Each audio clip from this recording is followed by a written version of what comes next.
And we were in a division that was 10 or 11 teams, I believe, and it was the top 8 teams get to go to playoffs. And so our record of 6-2 in the season put us in that fourth spot, so like right in the middle of the pack.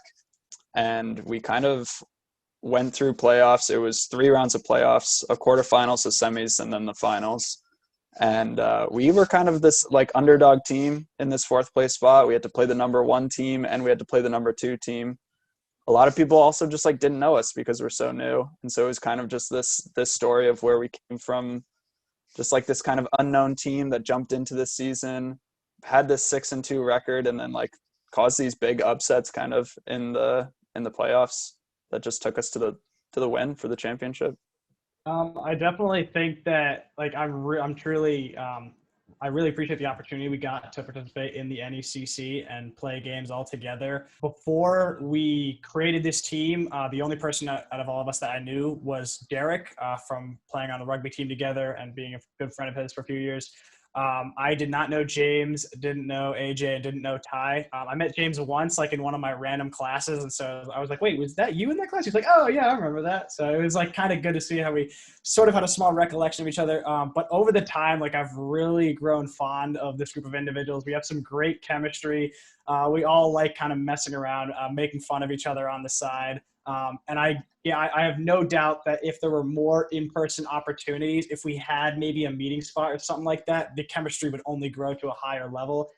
I just got into the club, and it was also just different because you talk about the connections that esports made. I have friends who play video games, but they never got into like the competitive setting of like the way that we play these games is like super competitive.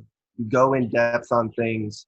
And I never got the opportunity to do that because, of course, a lot of times you're playing with your friends, you're playing to have fun.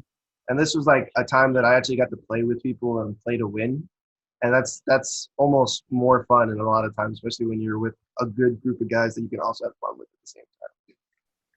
And like the connections really like go beyond just like people that go here too. Like we have such a close connection with Rio Grande University in Ohio, like their team.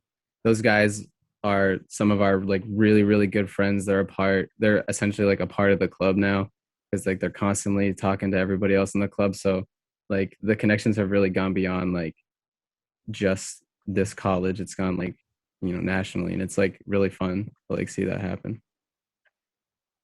Yeah, for me, I knew everyone on the team except Ty.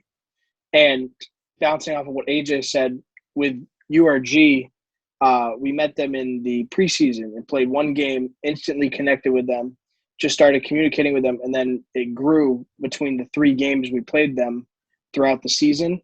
And we even met them in the semifinals as the 1 seed.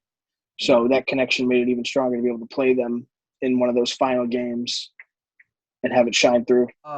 What I want to see, of course, is the biggest thing that I hate to see is like we all 5 of us have the extreme opportunity to play on this Valorant team together, but we also have a little bit of the privilege of having our own setups and having, the access to the hardware to even play on these teams. And I know there's people who, if they had access to the hardware, if they had the chance to try these games on their own without the financial burden that of course comes with it, I think that it not only would help people just like getting involved in a team that they, like you talk about the connection before, the connection that you can make with people on an esports team is so much, it's insane to where if you had the hardware to do it and a place to meet and do it, I think that's the biggest thing.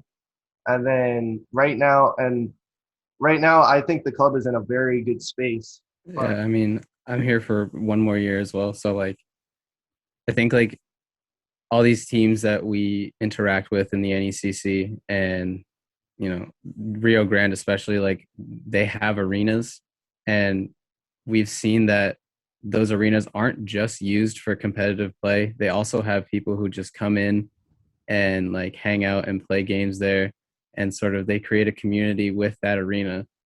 And like right now we're sort of limited because we only have people who have computers able to be a part of this Discord and, this club and really interact with other people, where like if we had an arena, if we had a space where people could gather and play games together, then that would sort of build a very different community. Like, I was just gonna say, like, along with that, like, just kind of this level of like publicity, like just getting this out there, and like if we had these kinds of opportunities where people weren't really like hardware limited.